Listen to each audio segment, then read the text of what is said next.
he should run. Among the contingent of respondents who believe the president should not run, 45% said Biden should not make another bid because he's a bad president, while about one-third of respondents said he is too old, and about one-quarter said because it is time for a change. So 71% is a lot of people. And I'm going to get to some supporting data here, showing you this isn't simply an outlier. And when it comes to the reasoning here, I mean, we've heard a lot of this before. You can sort of almost maybe categorize in your mind who each of these answers are from. Like when it comes to bad president, most of those are likely conservative voters, though I know for a fact a lot of people on the left would agree. And people that are just objectively seeing what is going on and Biden's inaction would agree that he is a bad president. Too old. This for me is the age isn't an issue. It's how you operate. So yeah, you could say maybe he's too old in the sense that he doesn't seem as there as someone like Bernie Sanders is, even though Bernie Sanders is a bit older than Biden is. If you saw Bernie in this recent debate with Lindsey Graham on Fox News, my God, I mean, it's like the man hasn't aged in 20 years. His mind is still there.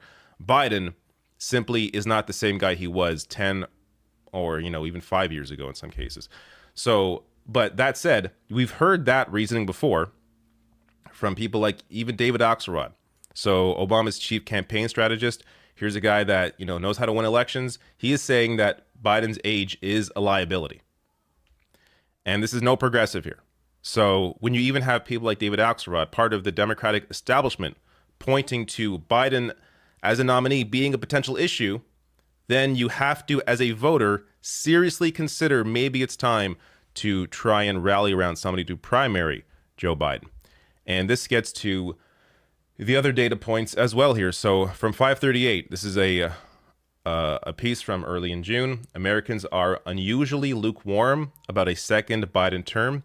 So understand how rare this is in terms of a first-term Democratic president. We're in the first, 2 years here.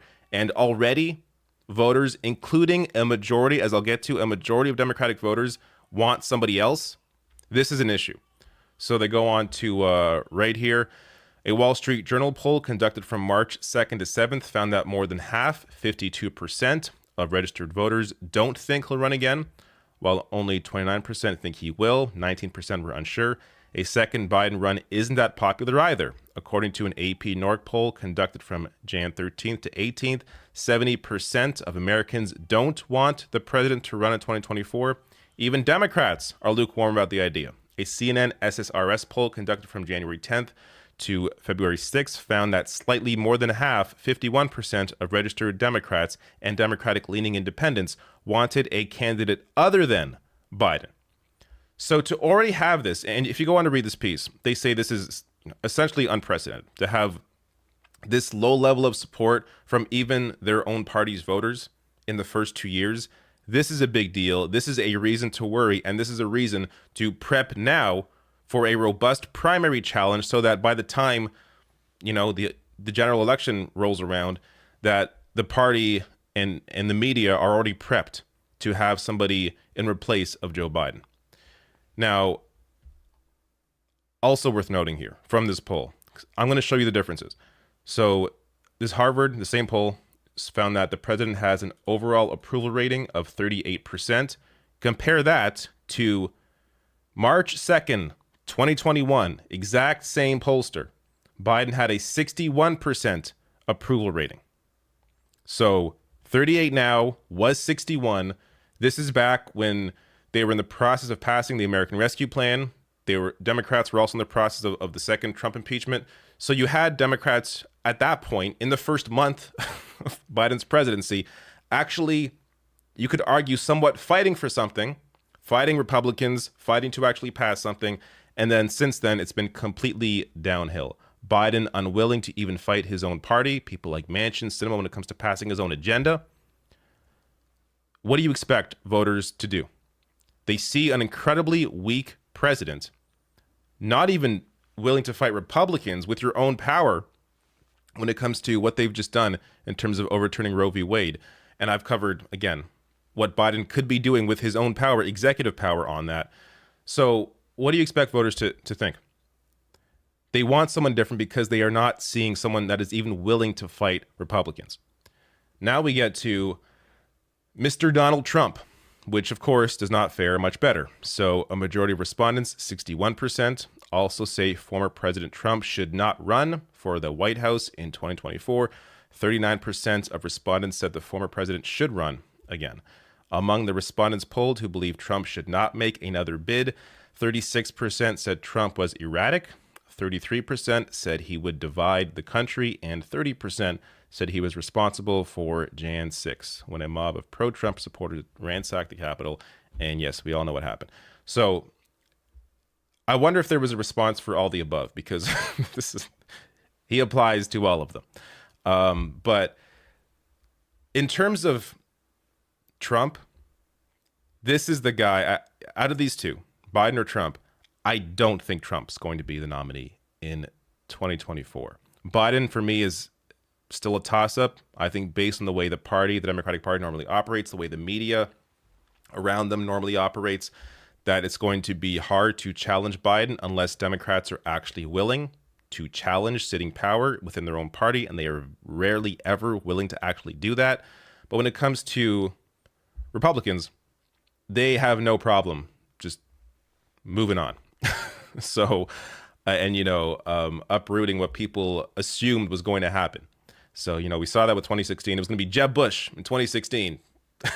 Was not Jeb Bush. And now people think it's going to be Trump again. Is it? Is it when they can just get Trumpism with Ron DeSantis without all the overt baggage there? So we're seeing now more and more polling showing DeSantis beating Trump. And within those polls, a more recent poll, I think it was this poll, show that people that, among viewers that watch Fox News or other conservative media, that gap is even larger in favor of DeSantis, showing where the trend is moving. So based on, maybe these committee hearings or the hearings around Jan 6 is the commission's hurting Trump. Maybe that's the reason. I think part of it as well, though, is just Trump is not on social media. I mean, he's on Truth Social, but he's kicked off Twitter. He's not really in the minds of people every day the way he was when he was president, because he was on TV every day saying some ridiculous garbage. You have DeSantis now in the media constantly. Conservative voters, and to be fair, a lot of people, of course, moved by media, what the general media is telling them. And so they're seeing DeSantis a lot more. They're seeing what his recent speeches are. There's, he's, of course, in the public more because he's actually a sitting lawmaker. I think this is helping him, and Trump in the process is being hurt. And ultimately, I don't think Trump's going to be the nominee for the GOP in 2024. I think DeSantis is going to be, and I think that should be a scary thought for Democrats. Trump is an easier person to defeat. DeSantis tougher, as he's more of an unknown quantity, meaning it's a lot more voters are going to be open to a DeSantis presidency. So Democrats have to actually be willing to fight with an individual that excites voters out to vote. Typical non-voters, that 40% that don't normally vote, Democrats win when they come out. How do you get them out? Don't have Joe Biden. You got to bring somebody else in that actually brings excitement, brings out young voters especially. Joe Biden, with his complete failure, especially when it comes to issues affecting young people, is not going to do that. Now, this is where we get to this other aspect of this poll that I find interesting, but also slightly wrong in terms of how the question was asked, but let me just get to it first. A majority of those polled said they would consider a moderate independent candidate should Biden and Trump square off against each other in 2024, including majorities of both Republicans and Democrats polled. 60% said they would consider a moderate independent candidate for president if Biden and Trump ended up running against each other in the next cycle, compared to 40% who said they would not consider it. All right, and just quickly here, broken down by party, 53% of Republicans polled and 64% of Democrats said they would consider a moderate independent candidate. So more Democratic voters open to the idea of an independent candidate than the GOP, but still, both of them are majorities here. Now, this is the issue with the question. Moderate? What is a moderate independent candidate? Like this, I'm going to try not to spend 10 minutes on this alone, but quickly here. This